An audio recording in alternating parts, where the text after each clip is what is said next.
السلام علیکم ناظرین، فیصل وائس یوٹیوب چینل پر خوش آمدید۔ ناظرین، حضرت ابو ہریرہ رضی اللہ عنہ کا بیان ہے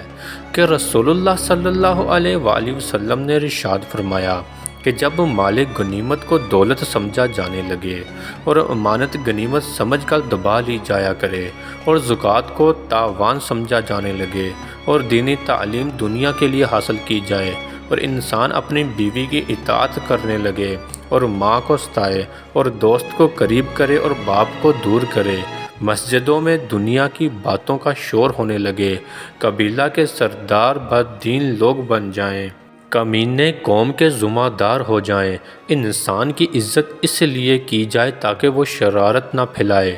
گانے بجانے والی عورتیں اور گانے بجانے کے سامان کی کثرت ہو جائے، شرابیں پی جانے لگیں اور بعد میں آنے والے لوگ امت کے پچھلے نیک لوگوں پر لعنت کرنے لگیں، تو اس زمانہ میں سرخ آندھی اور زلزلوں کا انتظار کرو، زمین میں دھس جانے اور صورتیں مسخ ہو جانے اور آسمان سے پتھر برسنے کے بھی منتظر رہو، اور ان عذابوں کے ساتھ دوسری ان نشانیوں کا بھی انتظار کرو جو پے در پہ اس طرح ظاہر ہوں گی جیسے کسی لڑی کا تاگے ٹوٹ جائے اور پہ دانے گرنے لگیں۔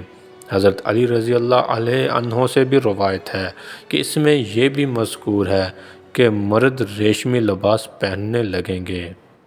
اور ناظرین، حضرت ابو ہریرہ رضی اللہ عنہ فرماتے ہیں کہ رسول خدا صلی اللہ علیہ وآلہ وسلم نے ارشاد فرمایا کہ دوزخیوں کے دو گروہ پیدا ہونے والے ہیں جنہیں میں نے نہیں دیکھا۔ پھر اس کی تشریح فرماتے ہوئے فرمایا کہ ایک گروہ تو ایسا پیدا ہوگا جو بیلوں کی دموں کی طرح کے لمبے لمبے کوڑے لیے پھریں گے اور ان سے لوگوں کو مارا کریں گے، صبح شام اللہ کے غصہ اور ناراضگی کی لعنت میں پھرا کریں گے۔ دوسرا گروہ ایسی عورتوں کو پیدا ہوگا جو کپڑے پہنے ہوئے بھی بے پردہ ہی ہوگی، غیر مردوں کو اپنی طرف مائل کریں گی اور خود بھی ان کی طرف مائل ہوں گی، ان کے سر اونٹوں کی جکی ہوئی پشتوں کی طرح ہوں گے، نہ جنت میں داخل ہوں گی نہ جنت کی خوشبو سونگیں گی، حالانکہ بلا شک و شبہ اس کی خوشبو اتنی دور سے آتی ہے۔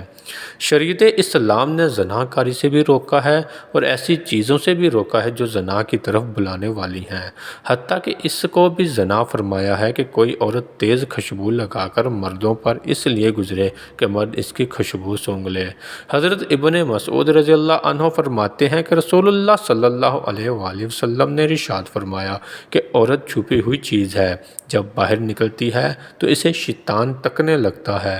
بہقی کی ایک روایت میں ہے کہ جو نامحرم پر نظر ڈالے اور جو اپنے اوپر نامحرم کی نظر پڑنے کی خواہش اور تمنا کرے، اس پر خدا کی لعنت ہے۔ ناظرین، حضرت ابو امامہ رضی اللہ عنہ سے روایت ہے کہ رسول اللہ صلی اللہ علیہ وآلہ وسلم نے ارشاد فرمایا کہ جو مسلمان ایک مرتبہ کسی عورت کا حسن دیکھ لے، یعنی اچانک بغیر ارادہ کہ اس کی نظر پڑ جائے اور پھر اس نظر کو باقی نہ رکھے بلکہ اپنی آنکھ بند کر لے، تو اللہ تعالیٰ اسے ایسی عبادت نصیب فرمائے گا جس کے حلاوت مٹھاس محسوس کرے گا۔ دوستو، ہماری آج کی ویڈیو آپ کو کیسی لگی؟ لائک اور کمنٹ کر کے ضرور بتائیے گا۔ ملتے ہیں اپنی اگلی نئی ویڈیو میں، تب تک اپنا بہت سارا خیال رکھیے گا۔ اللہ حافظ۔